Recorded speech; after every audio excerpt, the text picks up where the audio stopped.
So here we are just a few days after the release of the new iPhone models, and Matt and I actually attended the event last Friday in Sydney. And I have to say, this year I think Apple has absolutely cooked, if you don't mind the pun. Everyone's talking about the look of the new camera plateau on the Pro models. Of course, the switch back to aluminium from titanium, and of course, this, the cosmic orange color, which is pretty out there. But I don't think enough people are talking about a set of really subtle yet intentional hardware and software changes that Apple have made this year that I think cements this as one of the most impactful iPhone launches ever. So, well, that's what we're going to be doing here today. I've got this new iPhone 17 Pro Max here, which does start at $21.99 Australian dollars for the 256 gig storage model. This one here is 1 terabyte, and it is $50 dearer than the iPhone 16 Pro Max last year. But for that money, it packs a pretty serious punch, both in terms of improved battery life, better sustained performance, and a couple of cameras have been significantly improved as well. In fact, I've been filming this entire section here on this new 18 megapixel selfie camera, filming in landscape mode while holding the phone vertically. I know, pretty cool, right? So let's get into it. Let's start with cameras, because this is where the iPhone 17 Pro Max really shines. All three cameras now capture at 48 megapixel, and that consistency across the system makes a noticeable difference in image quality. So while the 48 megapixel main fusion sensor, capable of capturing in 24mm, 28mm, and 35mm modes, and the 48 megapixel ultra wide sensor make for excellent point-and-click photography and filming tools, they aren't all that different from last year's Pro models. It's the all-new 48 megapixel telephoto sensor that's completely changed how I use this phone. You get this new tetraprism design with a 56% larger sensor compared to the previous generation, and the 8x zoom is a major step up. This new camera plateau design decision has been received with mixed reactions. It makes the phone 13.5mm or just over half an inch thick at the camera, meaning that the camera bump is now 4.75mm, which makes sense because it houses those larger sensors. For context, the iPhone 16 Pro Max's camera bump protrudes about 4.3mm from the device's body, which means that, in essence, this camera bump has grown by about 10%. I actually prefer that it extends along the entire width of the phone now, so you don't get as much of that infamous camera wobble that has been present for the last 5 generations of iPhone. And it can even act as an impromptu, pretty stable phone holder if you happen to have the right sized fruit bowl. Shooting around Melbourne, I found the detail retention at 200mm focal length equivalent sharp enough that I'd actually consider, maybe, printing them out. Something that honestly had never crossed my mind on previous models. The more detail-oriented among you might say, well, it's not technically pure optical zoom, and you're right, but I have found that Apple's optical quality approach works really well in practice, especially given the larger sensor. I mean, you don't really want a bigger camera bump, do you? Well, actually, S25 Ultra. Google's telephoto can sometimes deliver slightly cleaner contrast in low light. Samsung has long reigned as the king of zoomed-in moon photos, but I have to say, this iPhone's 8x zoom genuinely holds its own and often surpasses expectations of a cropped sensor method. So what they've done is they've swapped the 5x 120mm equivalent telephoto from the 16 Pro Max for a 4x at 100mm. And in day-to-day use, this feels far more natural. With 48 megapixel resolution, the results are really impressive, and it's versatile enough to be my personal favorite and most used lens on this phone. Low light performance has improved as well. Night mode doesn't engage as aggressively, letting the larger sensors capture more light without forcing processing. Now, this front camera, it's had a pretty big overhaul too. The new 18 megapixel square sensor allows you to rotate between portrait and landscape orientations without moving the phone. Combined with center stage auto framing, it makes video calls and wide group selfies honestly effortless. Seriously, when I saw them announce this feature during the keynote, I actually said, of course, out loud. It's a brilliant innovation that just makes sense. Now, where the iPhone always pulls ahead quite decisively is in video, and this might just be the most in the lead Apple has ever been. Stabilization is outstanding. Handheld clips look as if they were shot on a gimbal. Low light video is cleaner and less grainy than on competitors, and switching between lenses mid-recording actually looks smoother and more seamless than before. New features like dual capture, which lets you record from the front and rear cameras simultaneously, also add versatility. The updated photographic styles are decent,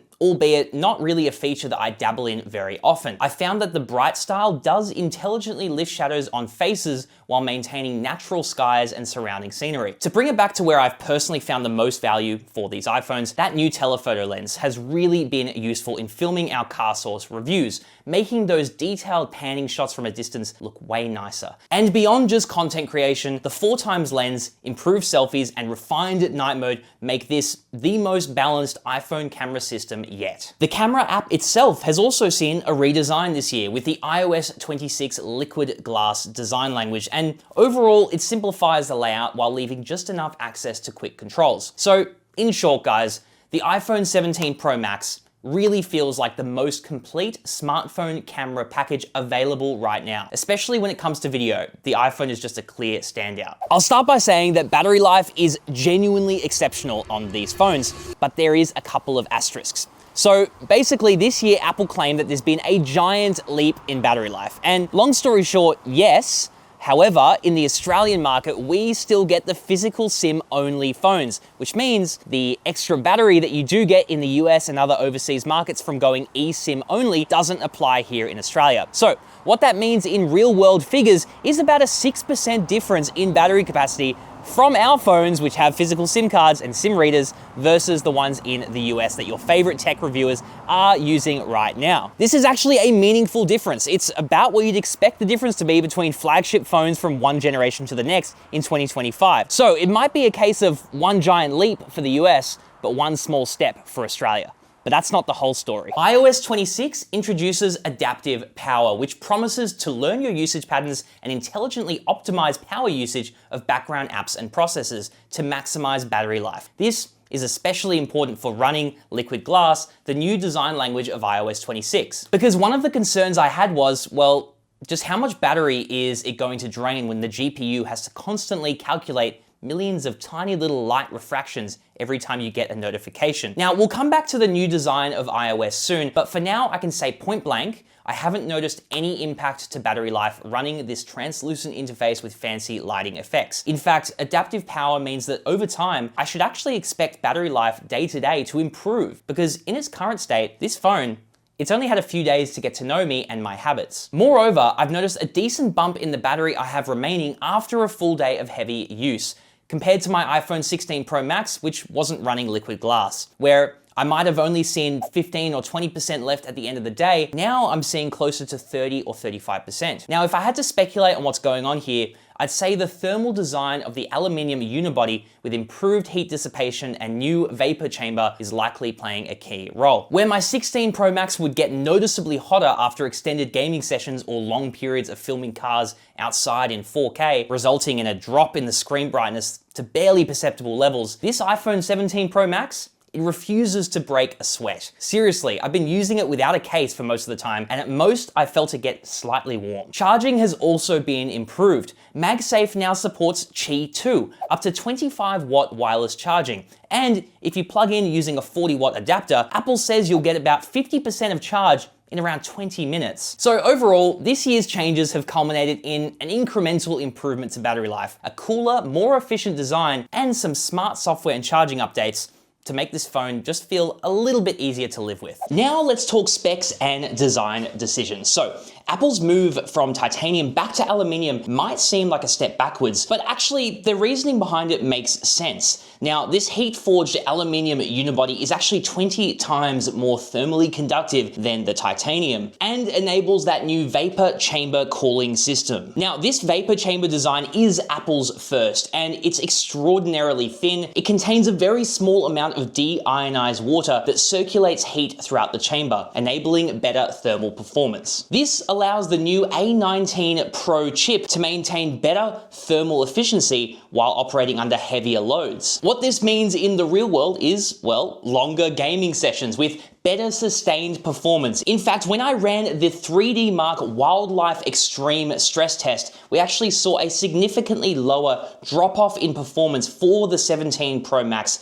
compared to the 16 Pro Max, and that is due to the enhanced thermal efficiency of the design. The new A19 Pro chip itself is also a step up, and it delivers impressive Geekbench 6 benchmark results. In fact, it does outperform the Snapdragon 8 Elite in the Samsung Galaxy S25 Ultra in single-core performance by about 17%. However, that thing does edge out the iPhone 17 Pro Max in multi-core performance by about 4%. So the A19 Pro includes a 6-core CPU, 2 of which are performance cores, 4 of which being efficiency cores. And compared to the iPhone 16 Pro Max, again in Geekbench 6, we saw a 6% increase in single-core performance and about an 11% increase in multi-core performance. You also get a 16-core neural engine, hardware-accelerated ray tracing, and these Pro models get 12 gigabytes of RAM. So the new 6-core GPU is a pretty massive step up. You now get neural accelerators, which should give a nice boost to AI performance. And in our benchmarks, we saw GPU performance has gone up by about 40% compared to the iPhone 16 Pro Max. Another thing I don't think people entirely expected this year was for the options for storage to go all the way up to 2 terabytes. That's right, you can now get up to 2 terabytes of storage in your iPhone 17 Pro Max, and that'll cost you, wait for it, a whopping 3,799 Australian dollars. The ones we've been testing have 1 terabyte of storage, and that will cost you 2,999 Australian dollars. It's got a much brighter display as well at 3,000 nits of peak brightness, with outdoor visibility showing a noticeable improvement. It still has the 6.9-inch Super Retina XDR display with 120 Hz ProMotion. It is an LTPO OLED display, which does have variable refresh rate, and at 460 pixels per inch, it's still one of the best displays on the market. They didn't need to change much, and they haven't. The new Ceramic Shield 2 now offers 3 times better scratch protection, and you also get Ceramic Shield now protecting the back of the phone. Early images on social media suggest that the aluminium might experience easier scratching than the titanium, especially those corners of the camera plateaus, but time will tell. And if we're being honest, most people will chuck a case on their $3,000 iPhone anyway,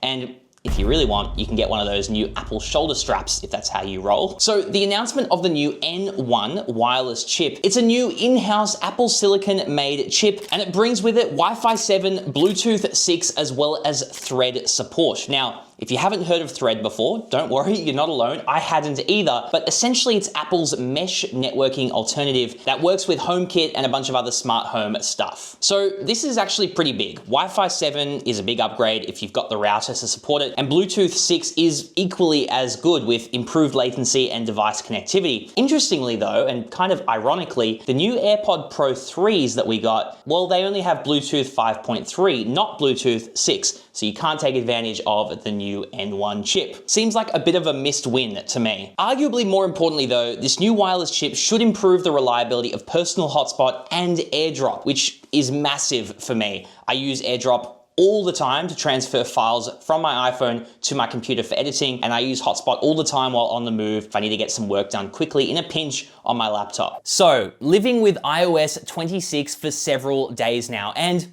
the liquid glass design language feels like a pretty meaningful visual evolution. Everything feels much more alive and real, and that's even coming from my Pixel 10, which I've been daily driving for the last month, which actually runs Material UI Expressive, a very alive and bouncy feeling UI in its own right. So the glass notifications, they have a depth and translucency that plays with the light and the content behind them. And this is really noticeable in certain situations like watching YouTube in picture-in-picture mode. Those glass play controls blend naturally with the content. It looks really good. With a portrait photo, the clock looks like it's positioned in actual 3D space within the image, and it smoothly slides out of the way when pulling up notifications. Really, really cool. App icons and folders throughout the systems have this new glass aesthetic where light appears to pass through naturally. They have definitely succeeded in making the interface feel more than just one-dimensional. Call screening is awesome to have, a great feature that, to be fair, Android has had for a while, and honestly, to me, it's worth the software update just for that. Apple Intelligence features are fine-ish when you need them.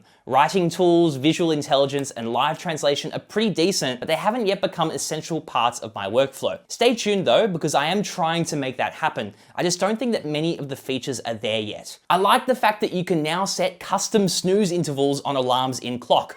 Hooray. And the new Preview app is a good first-party PDF reader and signer, and you can even use autofill with it. CarPlay has also been updated with a better tiled view, and now calls won't show up in full screen, so you can maintain full screen on your maps even while in a call. Also, SOS features have had a couple of big additions with roadside assistance via satellite and Find My Device via satellite. Pretty useful for the next time I'm filming a review in the middle of nowhere. So that's been my experience with the iPhone 17 Pro Max. It doesn't reinvent the wheel, but the updates this year for the Pro and Pro Max models, both inside and out, really orient them more towards people who actually need to use their phones for content creation. If you're on the 16 Pro Max and don't really care about video or zoom or other pro features, you can probably hold off on this year. But for creators or anyone hanging on to the older iPhone, this is the upgrade that finally feels worth it. If we're talking about value for money, I don't actually think you can look past the new iPhone 17, non-Pro, the base model. It now has 120Hz display, starts with more storage, and gets the upgraded selfie camera and 48 megapixel ultra wide at a very reasonable price. But if you want the flagship phone that really feels like a flagship with the best battery life I've tested, one of the most versatile camera systems on any phone, and Apple's unmatched video, well, this is the one to beat. But let me know what you guys think of the new iPhones down in the comments. And of course, make sure you subscribe for many more reviews like this. Ciao for now.